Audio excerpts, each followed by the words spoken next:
see about that what is unified modeling language, as well as what are the use case diagram and activity diagram. Okay. First of all, let me see about what is unified modeling language. That is UML diagram. Okay. So these are the agenda we are going to see on this topic. Unified modeling language. What is that? And what is the need for UML? And what are the classifications of UML you have? And what is the principles of UML modeling? And later we can see about the use case diagram and activity diagram. Okay. So here the unified modeling language is a general purpose modeling language. It is not like as programming languages like Java or C, C++. Okay. So when you take that as the main aim of UML is to define a standard way to visualize that what the system is to be. Okay. So the way the system has to be designed. Okay. It is similar like your blueprint of any other engineering activity. Okay. And here UML is not a programming language, it is rather a visual language, right? So we use the UML diagram to portray the behavior and structure of the system. Okay? And UML language is healthy software engineers as well as businessmen and the system architectures with the modeling as well as design and analysis of the system. Okay? And next one, need for the UML. Okay, why we go for the UML? Because when you go for the complex applications and all, we are not very small team. We cannot be able to complete the whole application. We need a set of team to collaborate with them. But for this, we need a planning from multiple teams as well as we need a clear and concise way to communicate among them. For these things, we need a UML language. Also, the businessmen who are involved on the particular software project, they are not know about the coding and all. For the understanding purpose, we are using this UML language, and it is an essential way to communicating with the non-programmers. Like essentially what they require and what are the functionalities and what are the process we are going through in the particular system. And a lot of time we can able to save by visualizing the system before entering into the project. Okay, so it will be easier for them to interact with the particular user as well as the static structure of the particular system. Okay, and the next one, the classification of UML. Normally the UML have the diagrams and it will be classified as in two terms. One is structural diagram and another is behavioral diagram. Okay, so here the structural diagram is like representing the static aspects of the system. That is, the system, the static part are represented by the classes, interfaces, objects, components, and nodes. Okay, so these are the things they will be represented in the structural diagram. How you are having the how many classes we have project, how many interfaces we are going to connect with the particular project. Everything will be connected, it will entirely tell about the structure of a particular diagram. Okay. So in that particular structural diagram, we have these four types of diagrams: class diagram, object diagram, component diagram, and deployment diagram. Okay. And the next one is behavioral diagram. How your system is interact with your user or else one component to another component. That is what we are going to see in the behavioral diagram. And the behavioral diagram is basically capturing the dynamic aspects of the system, and it can be further described as a changing or moving parts of the system. Okay. So here under this behavioral diagram you have these type of diagrams. One is use case diagram, second one is sequence diagram, and third one is collaboration diagram, and fourth one is state chart diagram, and last one is activity diagram. Okay. So in this behavioral diagram we are having these things. Okay. And the next one is principles of UML modeling. Okay, so why we go for the particular model? When we are going for a UML modeling, what are the principles we have to follow? The first thing is what model you are going to choose. That is a very important thing. So every model may be expressed in different level of positions. Like even if you take any type of structural diagram or else any type of behavioral model diagram, both are needed for each and every necessaries. Okay, the best model which are all connected to your own project area. Okay. The last one, only the single model is sufficient for creating an entire system. So you need a more number of diagrams for the creating a whole system. Okay. For example, here if you take the requirements, for the requirement calculation and all, you need that use case diagram. And if you are going to creating a system structure, you need that class diagram and component diagram. That will comes under the structural diagram category. And for your system behavior, you need this sequence diagram, activity diagram, and state chart diagram. If you have to do it. Okay. So these are the things you have to follow it when you are going to choose the particular model. Okay. So based on the stages and all you have to do it. Right. The next thing, behavioral model. In the behavioral model, as we said earlier, behavior is to visualize as well as specify, construct, and document the dynamic aspects of the system. Okay. Right. So here, the first one, use case diagram. The use case diagram is used for summarizing the details of system users, that is actor, and their interaction with the system. How the user is interacting with the system. Okay, and the use cases will specify the expected behavior, what you need, and what not the exact method of making it happen.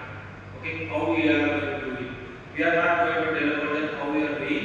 We are just going to tell about that what are things we are going to do. Okay, so the key concept of the use case modeling is that to help the system to design from the end user's perspective.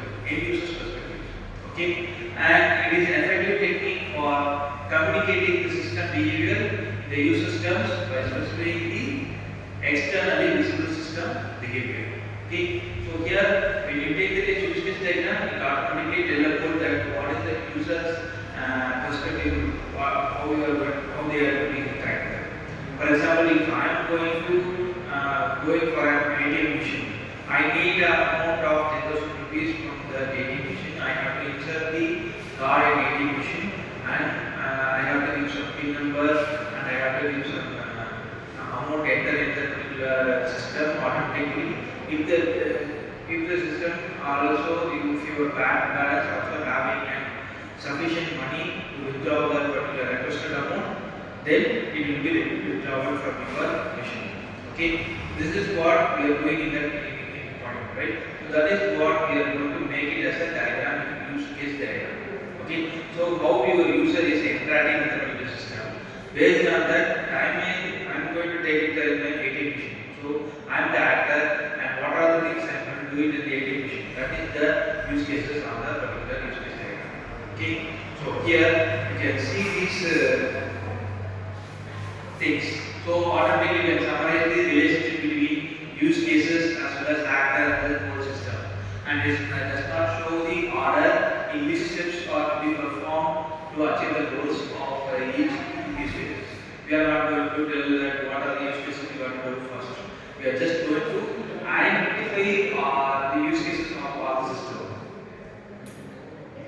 So here the main purpose is to specify the context of the system, also capturing the requirements of the system, and third one, you are going to validating the whole system architecture, and you are going to deriving the implementation and generating the test cases, and developed by the analysts together with domain experts. Okay, so when you take the use case diagram, it will turn from requirements to testing. You all need this diagram. Okay. And some of the notations we follow it for the use case diagram. One is the actor who is going to interact with the system, that we call as an actor, and it is named by the noun, and the actor plays a role in the business, and he is going to trigger in the use cases. Okay, so he is the responsibility towards the system. That is, he is going to give the inputs to the particular system, and also the actor has expectations from the system. That is the output. And finally, the next one is use cases. Some of the functions are we call as a process, right? It will be named by the verb or else the verb plus noun. Okay, and each actor must be linked to a use cases, while some use cases may not be linked to a actor. Okay. And the communication link, like this will be the notation for the communication link where you are going to connecting the use cases as well as anchor. Okay, so the next one is boundary of the system. It will be potentially defining the entire requirements. What are the use cases we are going to use it in the particular system. Okay, that will be we will make a boundary of the particular system. And the next one is extend, where you are going to add more functionalities to the particular system. For example, here, if I am going to log in a particular application, I need only the username and password. In case if I forget the particular password, what it should do? That is the extended function, where I am going to use that forgetting password function. Okay. The next one is include function, include relationship. This will be shows that behavior of the use case is a part of the particular process. For example, if I want to order a particular item, I need to log in as a particular way. Only then I can able to order. Okay, that is the include one. And the next one, generalization. It means that one actor can inherit the role of other actor. Okay, so that will be kept under that generalization. Here, if I want to store the patient record, computerized file, then I need storing the patient record in a normal file, carbon file. Okay, so that will be the generalization here. So here you can see the examples like student is connected with borrowing the books for the library management system, and this is called as an association link. And here, if he is going to borrow the link, borrowing the books, he need that, and we have to check the fine as well as check the reserved books whether he have ordered the book, right? These are all will come under the include relationship. Okay, and the next one, extended relationship. In case you are going to requesting a book by searching the option. Okay, that is an extension relationship. Here we are using that. And what is the search you are going to use? Based on the search, I can do by the call number, or else I can do by the author. Okay, these are the two things I can use it in this generalization relationship. So on the overall, you can see this is the whole use case diagram for the bank ATM machine. Okay, for the banking process. Here I take the customer and as well as the NRFC customer. Both are the same generalization form, right? Something we need to change in the NRFC customer is converting the concurrency account. Okay. Also, we need that opening an account and the deposit funds or withdrawing the funds are directly linked to the account. Okay. Also, for opening the account, you need to connect with the bank employee. Only by that we can able to open the account. So, for the depositing account, funds and all, the customer directly do. For the transferring and all, you need to call back the bonus. That is extended function that you can use it here. For withdrawing and all, you need to update the balance over here that we are going to include it in the included relationship. Okay. The next one is activity diagram. Here the activity diagram is essentially advanced version of the flowchart. Okay, it is as like an advanced version of the flowchart modeling. So where your data is flow from one activity to another activity. This is what we are going to see in this activity diagram. Okay, so here when you are going to use this particular activity diagram is when you are going to identify the use cases and you are going to identify the pre and post conditions of the use cases. And you are going to modeling workflow between or within the use cases. Also, you are to modeling the complex workflow. And the next one is modeling in the detailed complexity activities. Okay, and these are the symbols we follow it in the activity diagram. First one is start or initial node, and this will be called as an activity state, and this will be an action state, and this will be the control flow edge, and this will be an object flow edge. Right, control flow is from you are directly come from one activity to another activity. You are going to just passing the data that will be object flow. And the last one is activity final node, and this will be the flow final node. Okay. And these are the symbols we call as decision symbol, node, version, node. Okay.